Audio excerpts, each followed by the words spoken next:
Radio. I'm here again on the magic of the internet, talking to someone who is not in the same room as me due to the pandemic and other reasons. But I guess, like, for people who've been listening to the show for a long time, I don't know how many people actually would have still been listening when you were one of the hosts of this podcast, because it's been a while. I think probably 6 years, maybe 5, since you were last on the show as a host. Yeah, it seems like a really long time. Yeah, like a unnecessarily long time. Yeah, it seems like I've been doing this for too long, just in general. That's why that was so long ago. But you are Rob Crooks. You are one of the original co-hosts of this show, and I've known you for forever. And we played in bands together. And you are still making music while I stopped and did this. And you have a new record that's coming out that I've been listening to pretty frequently since you sent me the audio from it. And I don't know, like, I think it might be your best album. And I don't know if I've given it enough time for that to be an accurate assumption, but I really like it. And I think yeah. So I don't know what you think. I mean, I would hope as an artist, you think that every new project is your best one, but this is definitely up there for me. And I've heard your music for decades now, right? Yeah. Well, you're not the first person who said that. In fact, almost everyone who I've played it for, who is familiar with what I've done before, has said it's my best one. So that's cool. I feel happy about that. I mean, I think there's always a certain level of dissatisfaction with your own work. Yeah. But I am trying to. I think I am. I mean, I'm pretty happy with it. I'm happy with the response for sure. I mean, getting a response like that kind of makes it easier for you to just kind of not stress out all the mistakes that only you hear or whatever. Yeah. Well, when was this actually recorded? Was this like a pandemic project basically for you, or was it already in the works before this? It was not. It was recorded well before the pandemic, actually. I guess I had recorded it last year, and what had happened was I was kind of figuring out how I was going to release it, and I played a show in Saskatoon in last November. Okay. And some people who I've known for a long time, they were planning on starting up this record. I don't know, it's not really a record label as much as just like a collective of artists called Saskatoon Folk Rap. And so we actually had like our inaugural meeting in Saskatoon in November. And so it was kind of decided that I was going to release music through that group. And so we decided to go with the 7-inch, the split 7-inch with Roads of Texas, which is MC Homeless and Epic. Yeah. And then my song, Combat Liberalism, with the other Ian Gruff song. Yeah. And so we spaced it out. So it's been a while since I recorded it, but that's kind of the story why it took so long to come out. Okay. Well, and I've had a few people on, who've been involved with that label. I had Epic on a few months ago, and I had the Gumshoe Strut on about his new tape. So what was kind of the appeal for you, I guess, with working with those guys? I mean, I know you said you've known them for a long time, but it seems like everyone who I've heard from who's involved in that collective is really sort of on board with the whole DIY aesthetic of it and the collective part of it, rather than being a sort of formal record label structure. Yeah, well, I think it's kind of, in some ways, like, I don't want to disparage the work that other people have collaborated with in the past. I don't want to, I've had a lot of good opportunities, but it seems like there's a whole collective of people, and everybody's helping each other, and we kind of have this ongoing group chat that we have, where if depending on who's got something coming out or who's working on a new release, we all kind of can put our 2 cents in, give our opinions, or help like in the practical side of things, when and where possible. We can all kind of like pitch money in together, Yeah. depending on whose release is coming up next. And it's just also, you know, for a bunch of old rap heads who are in their 30s and up, to be like, everyone's excited about it. Everyone's excited about the music we're making and excited about putting out like physical copies, and not really worried about, you know, like not really worried about getting on Spotify, or not really worried about playing Canadian Music Week or anything like that. We're just excited about making music and like making cool, you know, tapes and CDs and vinyl, and like whoever listens to it, cool, you know? Yeah. I like how it's kind of a throwback to, like, you know, when we were all teenagers, and everyone, that was kind of the idea, right? You wanted to put out a tape, you wanted to put out even a CDR or something, and everyone was excited about it because it was your music just going out in whatever format. And I definitely, I appreciate that aspect of it. I mean, again, not to disparage people who are more sort of embedded in the industry way of things, but it's nice to see that kind of punk rock aesthetic coming through. Yeah, that's one thing I think I'm really interested in it too, is that there's not this sense of like that we need a broad listenership, or that we're trying to like reach out to new audiences. We're just kind of like, we're kind of niche. We're, you know, we have history. Some of the people in the collective have, you know, more of a history than others, but I guess we kind of just know who our audience is, and we're not trying to go beyond that. We're not trying to like break new ground or anything. You know, we're just trying to make music for the people who are going to like it, and that's the end of it. I guess that's probably, is that like a weight off your shoulders a little bit too? Not having to worry about that? Not like just realizing that the people who are into this are going to be into it, and that's enough? Or?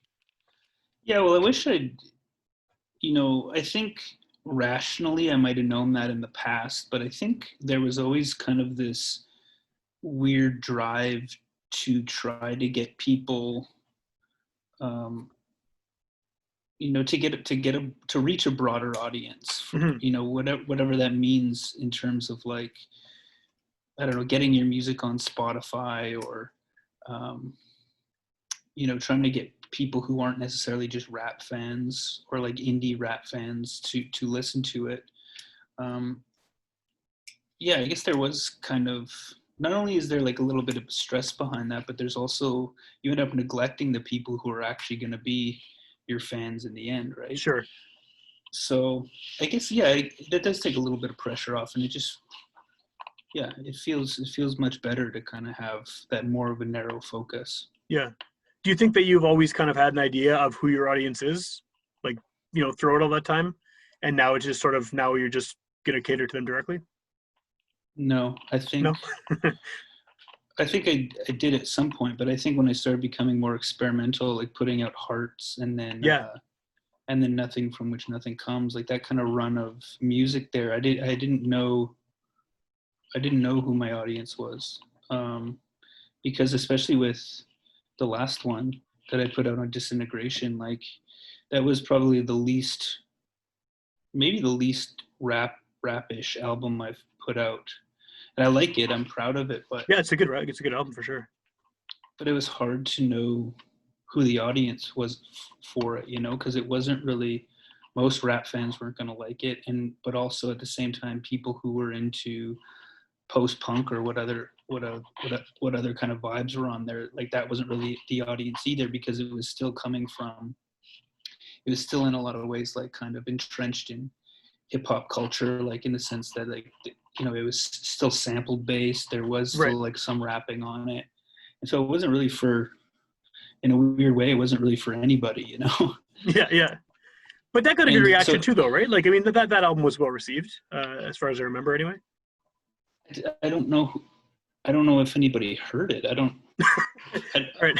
I liked it, so I meant it was well received. But yeah, I don't know. Yeah, I think people who did listen, like I did get some good feedback, but not very much feedback. Sure. Okay.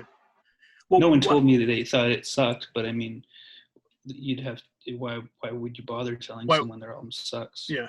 Well, that's what the internet's for, isn't it? Tell people their album sucks. Like, yeah. Oh, that's actually funny, because I put that video out I put a video out, and it was the one that was directed by Mike Marinek. It's a really Yeah. great video. Yeah. But I think there's like 3 comments, and one of them is, "This sucks." That's kind of, it's the internet. That's what it's for. Yeah. Yeah, it's kind of funny. Yeah, it is. It is because the fact that someone went through the effort to do that too, right? Like, I mean, you know, they went and found your video, which is probably not that easy to find in the scheme of things, and then they watched enough of it to make that opinion that it sucked, and then started to comment on it. Yeah. It's So, funny.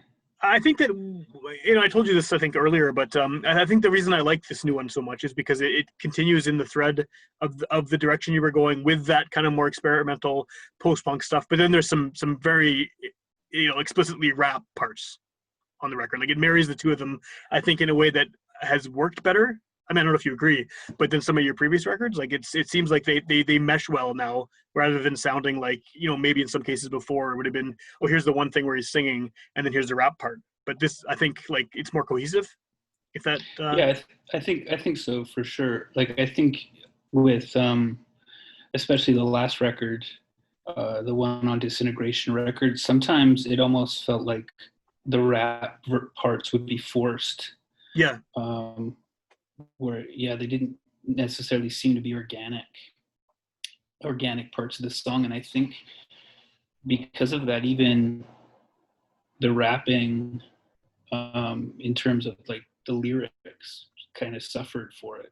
Okay. To a degree, just because I think I was trying to blend things, but then I would come up with these very kind of post-punky type songs, and then be like, oh, it'd be cool if there was the second verse was a rap verse, or just I wanted to keep rapping, but it didn't necessarily fit the aesthetic of the song. So yeah, I think it came off kind of contrived at some points.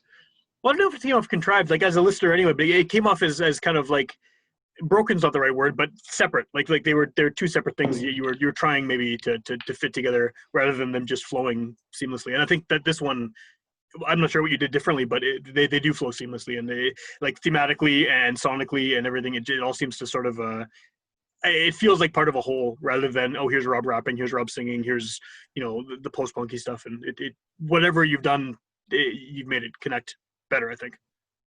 Yeah. I feel that too. Yeah. Is there something like that you've consciously done, or is it just come out that way, like, to make those fit together better? I don't know. I don't think so. I think no, I don't think it. I don't know if I did something consciously to make them fit better. Like, certainly on this album, there are songs that are just rap, which I didn't have that on the last record. I think I did consciously make an effort to go back to rapping on this album and make it more part of the album as a whole. So maybe it wasn't an afterthought as much on this one. Okay. So maybe that's why it works better. Well, I think the rap parts too, like, or the songs that are just rap, like you said, they fit with the overall vibe of it. Because I kind of want to talk about that too, because, I mean, first of all, the title of the record. What's the title of the record? Introducing the Ghost. And it has a very spooky vibe. I don't mean that in the cartoonish, like, here's a tape of Halloween sound effects spooky, but it's got this haunting thing to it. And I think that like, the rapping and then the level of aggression is not the right word, but the delivery of the rap parts fits really well with that whole kind of haunted, dark sort of vibe of what you're putting out there. And I think that on the other hand as well, your singing vocals work really well with that too, because, I mean, correct me if I'm wrong, but your singing, I've always found that it works best when it's kind of whispery and you're not like belting anything out, right? You're just kind of doing this sort of almost under the music vocals, right? And I think that works well with the whole overall kind of heebie-jeebies vibe I got from the record. Yeah. I definitely think you're right about my singing voice. Like, it definitely sounds better when I'm more laid back and not straining myself. Yeah. And I think that was a lot to do with just the conditions under which it was recorded, because the last record was recorded in a studio, like a legit studio, And so there was like time constraints. There was, like with this album, I recorded it myself. So it was just much easier to take my time with it, and to, I had much more control over it. So I could turn up the backing track in my headphones, or I could spend time with it and know what I needed to perform it the way I wanted it to be, Okay. which is like a big deal, I think, when recording your album. I think even though I'll probably never get the sonically, like the sound quality that I got from the last record, because that was mixed and produced by someone who's, award winning. Yeah. Like Cam Lepke, who's like amazing. Yeah. And so that album, in that sense, sounds really good, and probably, like I said, better than any record I'll probably ever put out again. But there's something to be said for doing it at home, and taking as many takes as you want, and really making sure you get it to sound the way you want. Yeah. Do you think that home, like DIY home aesthetic, kind of suits your style better too? I think it does, once I've accepted it. Okay. I think when I try to do it at home and do it myself, but compare it to like professional sounding records, then it just becomes frustrating, and it just like sounds like shit. But once you accept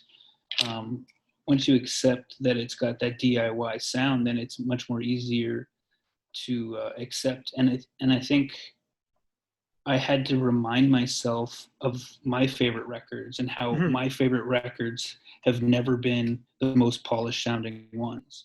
And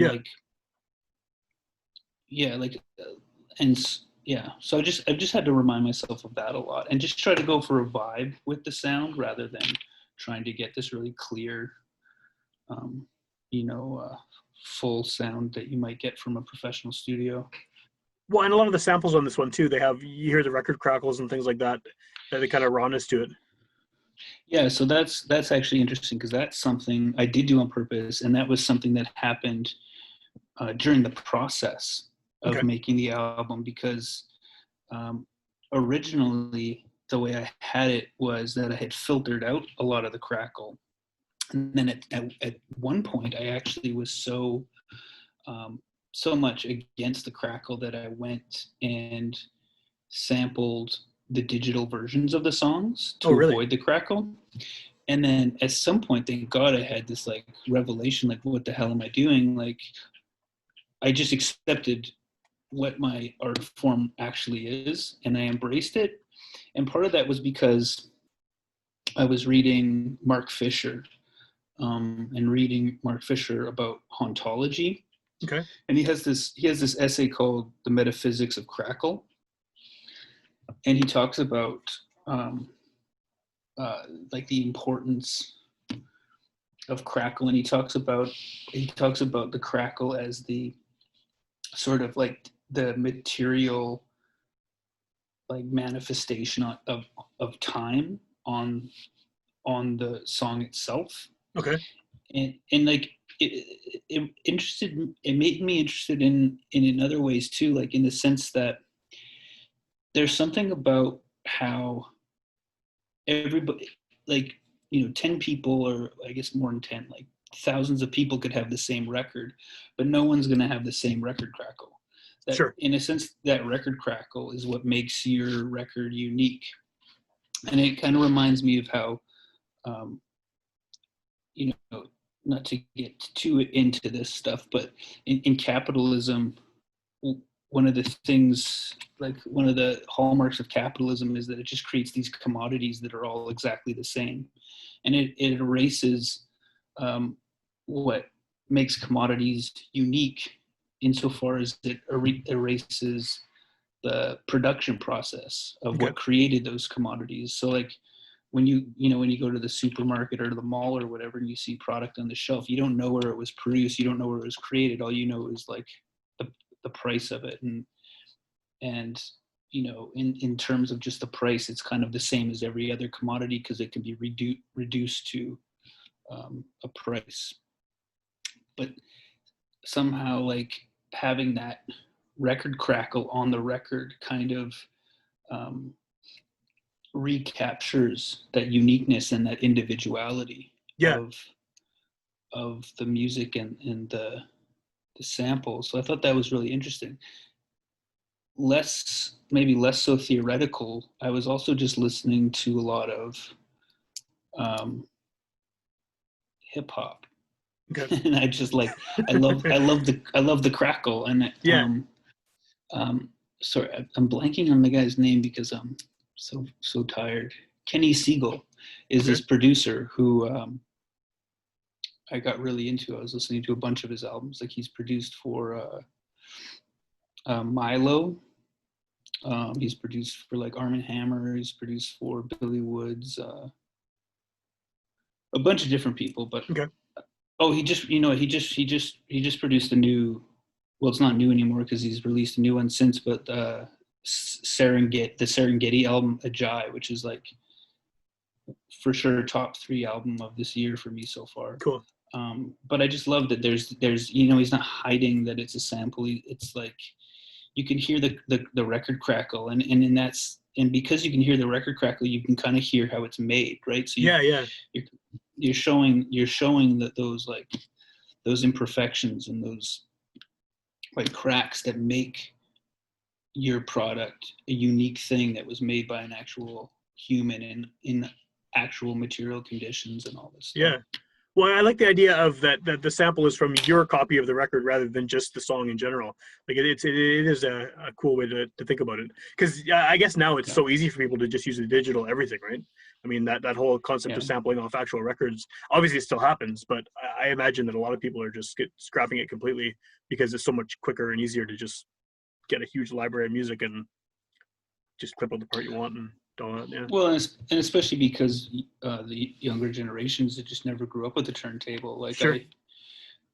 We grew up with record players in the house with record collections. Yeah.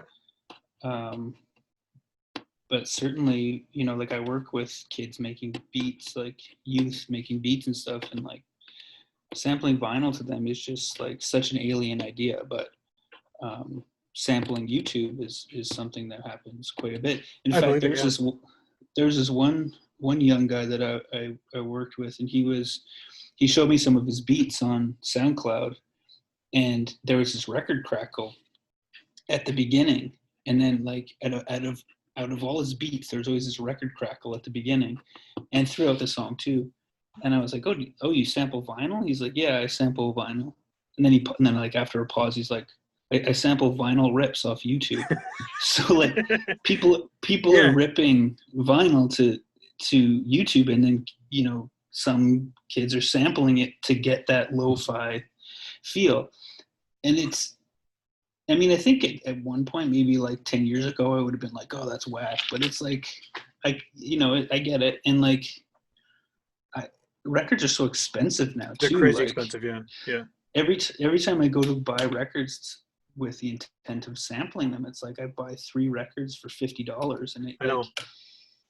And like I better get some beats out of that because it's like I just spent that much money on it.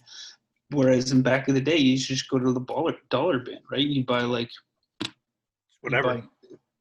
For $50, you get so many records. Yeah. And you're bound to find at least a few things on those records that you could use, like for sure. And right? also just discover new music. Like yeah. The first time I ever heard Can was I found there's this guy in Elmwood who would open his garage door open up on the weekends, and his whole garage was just full of records. Cool. And I bought this Can record for like $5. I had no idea who they were, but I took it home and I was like blown away, right? Yeah. Yeah, it's cool. It's different. It's a totally different way of I kind of like the idea though. I mean, I prefer actually hearing vinyl sampled directly, I think, but it hadn't occurred to me that people would do that. They'd find one of those YouTube videos where the guy's playing the record and then sample that. Because I guess you still get that sound, but it's someone else's sound, someone else's unique record sound that now is becoming, I don't know, it's too many layers. I don't know if you get the warmth though, right? Like, probably not. No, you get because it's digitized, right? Yeah. And it's on YouTube, so it's not even like a high quality digital file. It's like probably a phone shitty... camera. Yeah, a phone camera, and then YouTube compresses it even more. Yeah. Yeah, exactly. Yeah, it's weird. Well, but what you said earlier though about kind of like not accepting, but like kind of owning up to this is where you're getting your samples from. This is your record collection. I noticed that, especially with Combat Liberalism, which I was listening to on the 7-inch for a while before, you sent me the files of the actual album, and it was driving me crazy that I couldn't. There was an obvious sample in it, and I couldn't think of what it was. And then when it finally dawned on me, it was like, and that hasn't happened to me in a while, I don't think, with a lot of music, because I feel like a lot of people aren't doing that, sort of directly sampling something that is identifiable. It seems like a lot of people are trying to hide that stuff and making it something that's not recognizable. And that I'm not going to say what the sample is. I'd rather have other people figure it out. But when it finally occurred to me, and I felt like an idiot for not getting it right away, it was cool. It was like, that hasn't happened to me in years, I think, that I picked out something that obvious, and I like how you use that. Yeah, you got to be careful these days, because Sure. so much of it is about algorithms too, right? So I worry about that to a certain extent. Like, if you sample something that's too obvious, maybe like SoundCloud or Bandcamp or Spotify will flag it and like take it down, Right. Which is not usually a problem, because like you said, like I usually chop up the samples pretty good and like manipulate them and make them sound pretty different than what they originally started out as. But sometimes you just hear something and you want to use it. And so I do get kind of worried about what that will mean for the future. I mean, I'm not too worried about it, because there's always ways to be creative and get around it. But in terms of that sample, though, that you're referring to, I was kind of, I might do more of this. I don't know. I've been thinking about it, but I was kind of interested in this idea of trying to sample more stuff like that, where it's familiar, but you can't put your finger on it. Yeah, because it was a line from the middle of the first verse, right? And it was like, I knew it. It was in my, but I couldn't think past that one line to figure out what it was, which was cool. Yeah. Well, I like the idea of like playing with that nostalgia factor and getting these kind of like songs that everybody knows, but trying to use them in a way that's not immediately obvious, or in a way that is not, like immediately identifiable. Yeah. To create this sort of uncanniness where you're like, I know this, but what is it? Like, I was inspired by stuff like, I don't know if there was like a YouTube channel like a couple years ago where somebody was recording all these like FM radio songs, and they were like putting tons of reverb on them, and then like posting them on YouTube with pictures of malls. Okay. So it was kind of like recreating that feeling of hearing a song in the mall, just like in the background, sort of.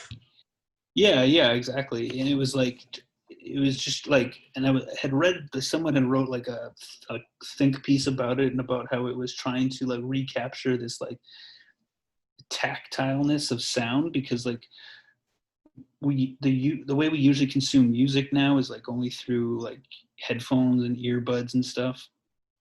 And so because everyone's kind of wearing earbuds everywhere they go, we're not as used to like hearing music out in public. Sure, yeah. So it's kind of those videos were kind of like this nostalgia for this past.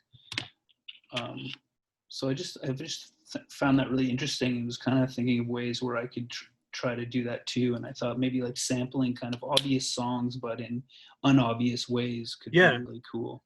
Well, that mall thing is kind of like a nostalgia for hearing songs you don't necessarily want to hear, but get forced on you, and then everyone knows, because like, I don't know if that exists anymore. Like if there's that kind of ubiquity of certain songs, because everyone would hear them everywhere. You'd hear them in the car, you'd hear them in the mall, you'd hear them like, there was like, a handful of radio stations playing the same stuff over and over again. And now everyone's radio station is their own Spotify, and it's like, you can't, those kind of songs everyone knows, they're there, I guess. But I mean, I read all kinds of stuff on websites and music magazines and stuff about artists that I've heard of, and I could probably name a couple of their songs, but I have no idea what they sound like.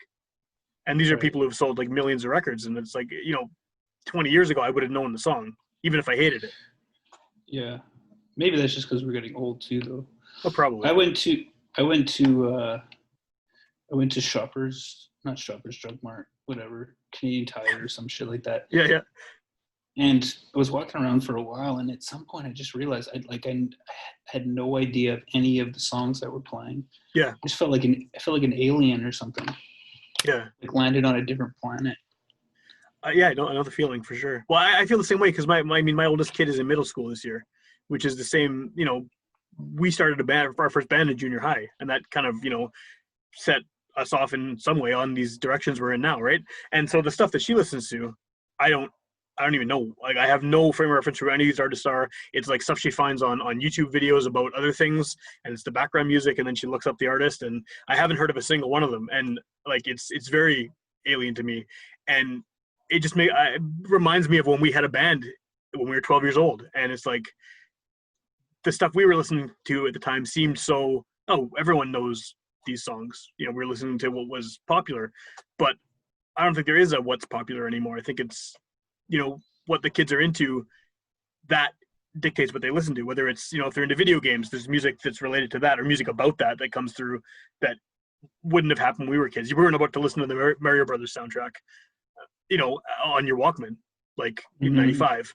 But I mean, I think that now that's not unusual for that kind of thing to happen. So it's yeah, I don't know where I'm going with this, but yeah, it's I know what you mean though. It's like it's so much more decentralized or diffused in some way. It's got to be a good thing though, right? I mean, the fact that everyone is getting exposed to so much weird stuff, that not weird in terms of how it's written or how it sounds, but just like from so many different areas rather than just because when we started out it was on the radio until we discovered our own tastes and went record shopping and found what we were into, right? But now that's the default, almost, like finding what you're into.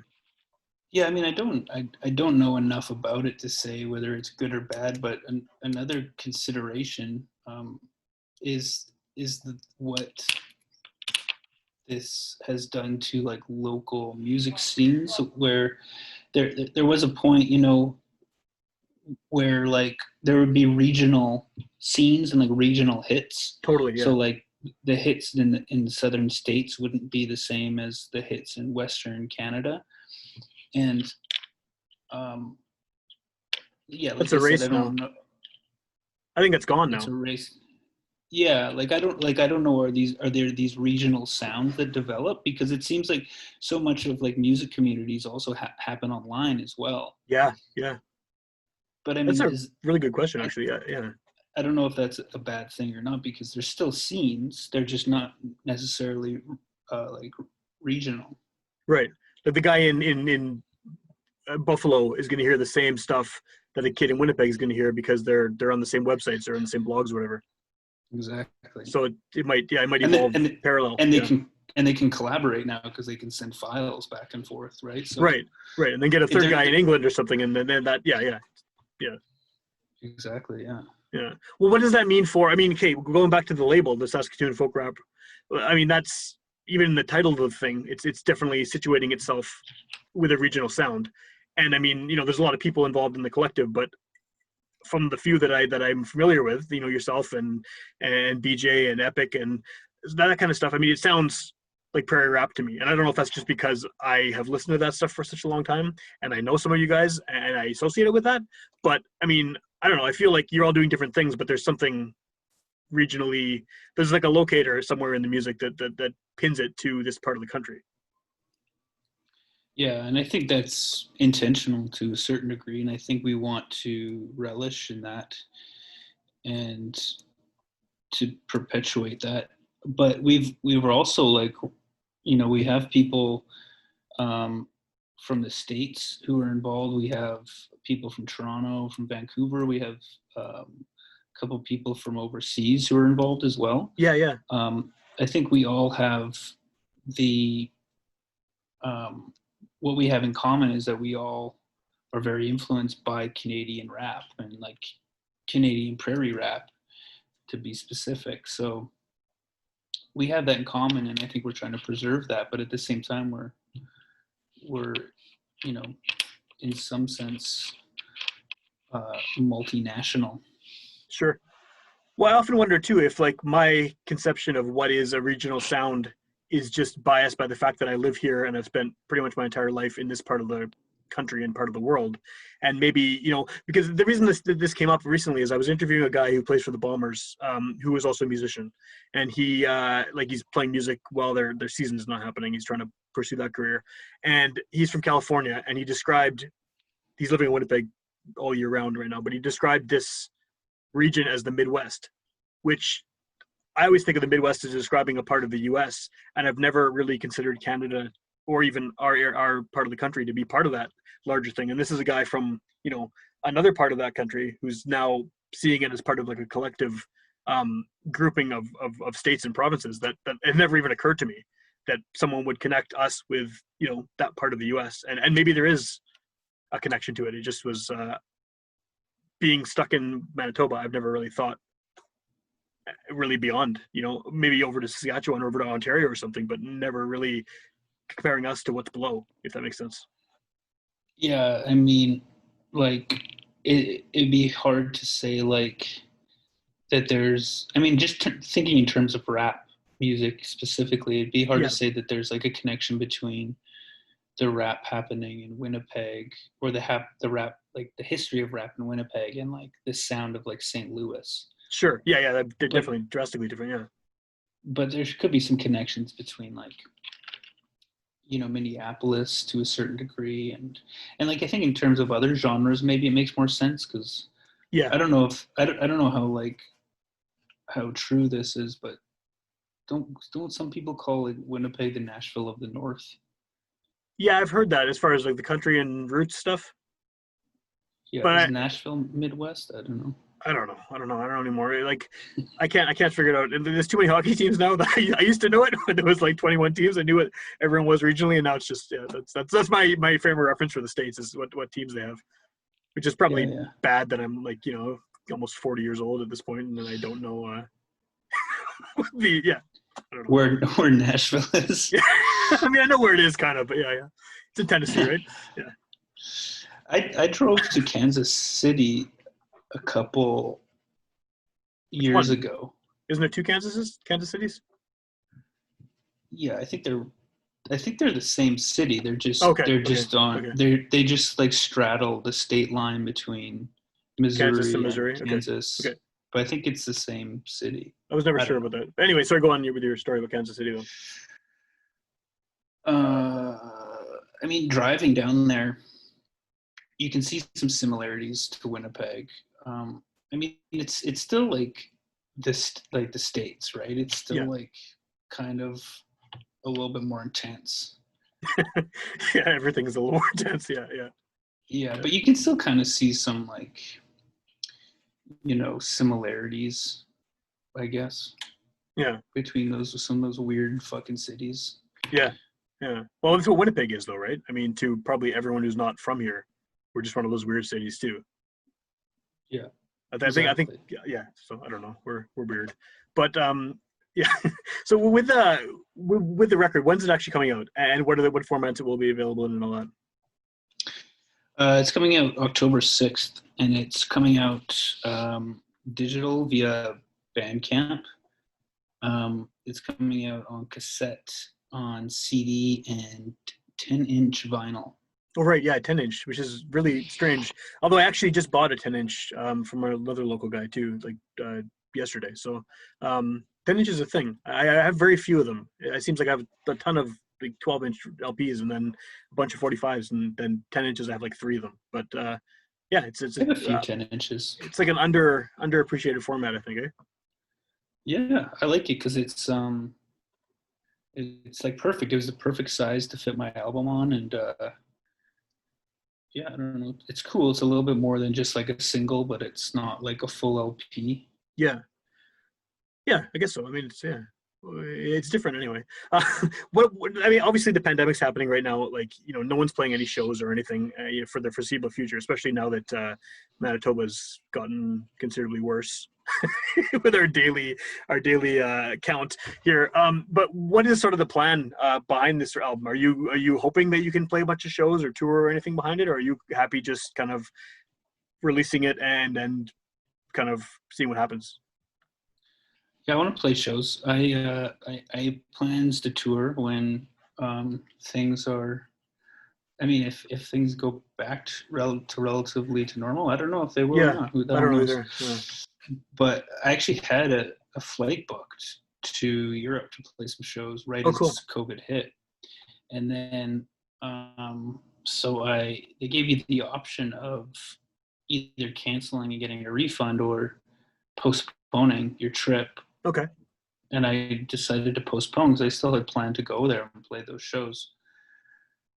I mean, I hope, because they only give you a two-year window, so who knows what's going to happen? Like, maybe Yeah, we still won't be able to travel in 2 years, and I'll just have lost that money, which would suck. that would suck. Yeah. But yeah, Do you, I'm hoping to get out to Europe, play some shows into the States too, which I've never really done. But like this collective is kind of opening up a lot of those options for me. yeah. This is something I've asked a few people, and I don't know. I think it's just more like I'm hoping this is a real thing that happens. But do you think that the effects of this pandemic and the way that music is being forced to change, where you can't have shows, or you have to have shows like in a weird socially distanced 10 people whatever thing? Do you think it's going to have a lasting impact and maybe potentially I don't know what the word is for it, but like shift things around who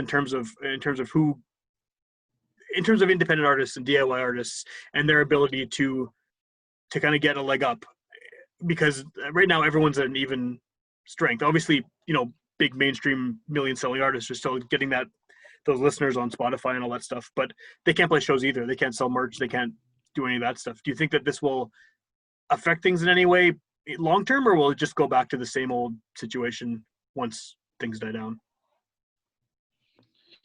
I don't know. I, I'm not an expert or anything. No, I know, but yeah, neither am I. I would assume that things won't go back to quote unquote normal or how they were, and if they do, it'll take a long time. Yeah. I also think that there's probably a lot of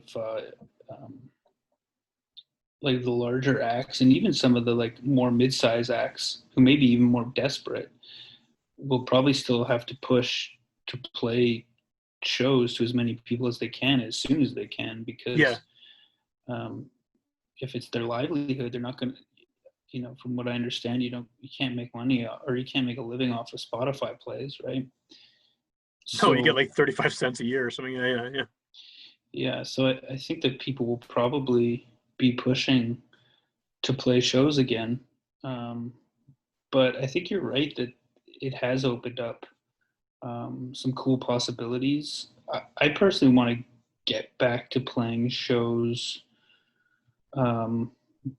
because I don't really like playing these virtual shows as much. I mean, it's kind of cool, but I think it gets old and it's not the same. But I'm definitely okay with playing much smaller venues to much smaller crowds. At the same time, I'm also kind of relieved that I don't have to organize a album release party right now, because that's been stressful in the past. So I'm just that's kind of a little bit of a relief right now. This is kind of a funny thing to think about. Like, I mean, because I've had bands on here and they're like, "Oh man, we can't play our CD release party. This is a bummer." And then you're like, "Hey, I don't have to do it." Well, I mean, like, no, I think my whole like perspective has changed on things in the sense that if I had thrown an album release party, it would have just been really chill, and I wouldn't have stressed out about it so much anyways. But certainly in the past, when I've thrown shows, whether they're for myself or whether they're for other people, it's stressful because like, I mean, usually like worried no one's going to come. So I'm paying for like 300 posters and I'm going out every other night for 2 hours putting up posters, not even knowing if posters are effective anymore.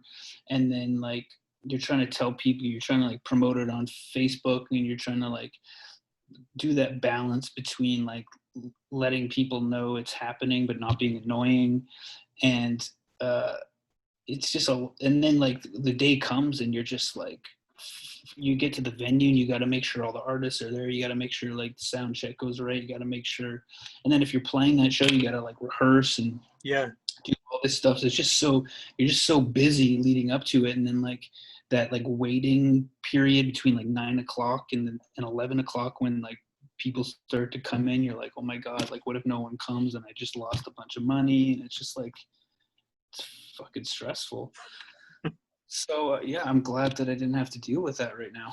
Yeah. But again, but like I said, if I had thrown, you know, if it wasn't COVID and I was going to do a release party, it would probably be much smaller, and I probably wouldn't, you know, do 300 posters or maybe any posters, and I would be more laid back with it, I think. But yeah, just experiences in the past have been really stressful. What is your kind of hope with this record? Because you're releasing it at a time where, you know, like we just talked about, things are super weird. No one's going to shows. I don't even know if people go to record stores at this point. Like, it's what is sort of your hope that will happen with this? Like, are you kind of okay with people mostly obtaining this digitally, even though you're going through the effort of putting out cassettes and putting out vinyl, which is awesome? But like, do you think it's going to be more just the digital downloads because of the situation, or people are still going to order stuff? I think people will order stuff. Like I'm pretty much sold out of the 7 inches we put out. I'm hoping that I'll sell out of all the physical copies, because I mean I'm not doing huge numbers of them, right? Right. So it's totally plausible that I do sell out, and I hope I do. And if I don't sell out of them before the pandemic ends, then hopefully there will be a time where we can play shows and I'll sell out of them at that time. And if people just buy digital, I'm okay with that too. I didn't bother putting the record up on like Spotify or anything like that because, I mean, maybe it's a mistake, but I just don't really give a shit about Spotify, and like, I don't know how much benefit I'm going to get from it, you know, like, yeah. Maybe in the future, like maybe after it's been out and maybe after I've sold a good amount of the physical copies, I'll put it up on Spotify. I still don't really understand how Spotify even works, to be honest. It's not that complicated. No, I know. I'm sure it would be super easy to figure out. I just. You mean in terms of like a listener? Yeah, I've never anything. I know it exists. I just I can't be bothered to spend the like 5 minutes it would take to learn. Yeah, it's not complicated. Yeah. That's good to know. I don't know. I'm trying to be like as stubborn as I can about that. I feel like I'm going to like it. I feel like if I get into the streaming thing, the idea that all this music is accessible like immediately and at the click of a button, I'm going to actually enjoy that. And then I'm going to, all this time and effort I've spent like, and money building up this record collection is going to now be just like, oh, what do I do with this?